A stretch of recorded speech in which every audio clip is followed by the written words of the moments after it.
네, 반갑습니다. 네, 소장님, 월요일장입니다. 오후장 흐름 어떻게 보고 계세요? 네, 이번 주에 변수가 굉장히 많습니다. 크게 세 가지 변수들이 떠오르는데요. 이미 여러분들이 알고 있는 변수 중에서 이번 주에 뭐가 있냐면 바로 개인 소득 소비 지출. 우리가 연준에서 가장 많이 보는 것이 PC이죠.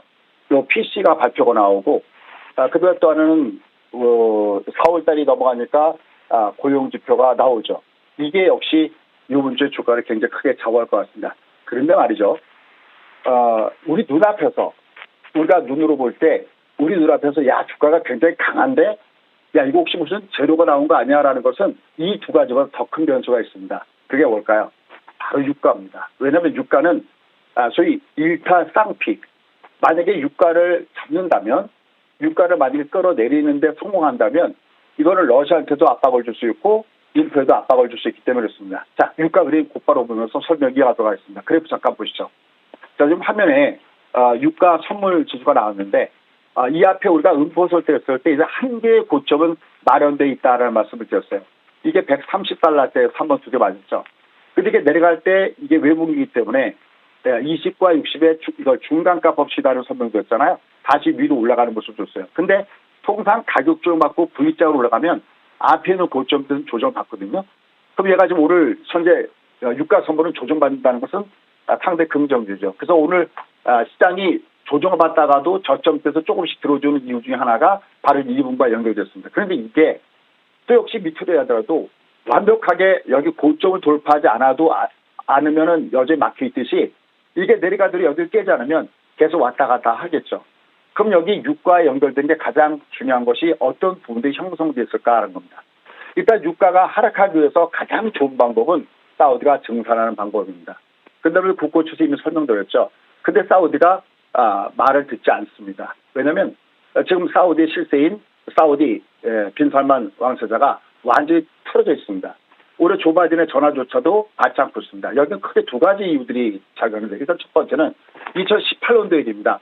사실은 트럼프 대통령 때 일인데 사말 카츠프치 암살 얘기가 났을 때 트럼프 대통령은 물에 물 탄 듯 술에 술 탄 듯 그냥 넘어가 버렸어요. 근데 조 바이든 이 대통령은 아예 콕 찍어서 바로 배우가 누구라고 했습니까? 바로 빈살만 왕세자가 네가 배우다라고 콕 찍은 이후에 완전히 틀어진 상태에 놓여 있습니다. 근데 이것뿐만이 아닙니다. 여러분 아시다시피 지금 이슬람은 수니파하고 시아파하고 벌써 1,400명 정도 이게 벌써 벌어져서 계속해서 다툼이 있는데 바로 각각의 수장이죠. 수니파의 사우디, 그 다음에 시아파의 이란. 그런데 최근에 나타나는 선 가만히 보면 지금 사우디에서 굉장히 화를 낼 만한 이런 조치들이 나오고 있습니다. 일단 첫 번째 아프가니스탄에서 철거를 했죠. 그다음에 우리가 가까워다가 사우디에 유전을 공격했을 때 그 예멘의 유티 반군이 그 공격했다라는 얘기가 나오는데 여기를 테러 단체에서 지정을 해제했습니다. 여기다가 이란의 핵 합의 문제 요 얘기들도 굉장히 부담스럽죠. 다만 여기에 걸림돌이 된 게 딱 하나 있습니다. 그게 뭐냐면 이란의 혁명 수비대입니다. 이거는 이란의 정규군과는 별개로 예전에 지난 1979년도에 호메인이 중심에서 이란 혁명이 있었지 않습니까?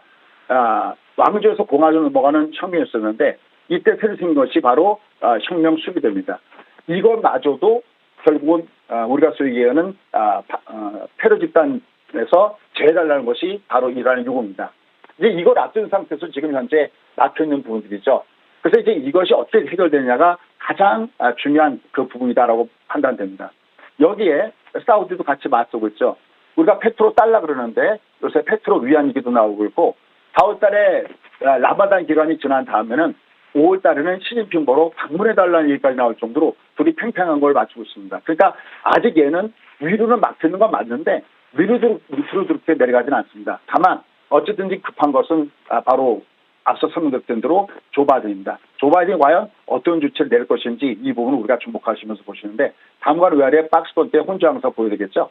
자, 이런 가운데 역시 테마성 종목은 여전히 봐야 된다. 한국항공우주, 일진파워, 메리츠 화재. 자주 이렇게 말씀드린 종목이었죠. 우주는 요새 우크라이나 사태를 두고서 이 국방에 대한 부분들은 너무나 다 중요하게 생각하는 거고요. 일진파워는 이제 새로운 정부가 출범했을 때 더욱더 과세될 재료가 있고요. 메리츠 화재 역시 금리 부분과 연결시켜서 계속해서 볼만한 재료들입니다. 결국 종합은 여전히 막혀있는 장세일 텐데 하지만 종목은 테마주 중심에서는 여전히 의미 있는 모습을 줄 것이 있다. 이렇게 정리해서 말씀드릴 수 있겠습니다. 고맙습니다.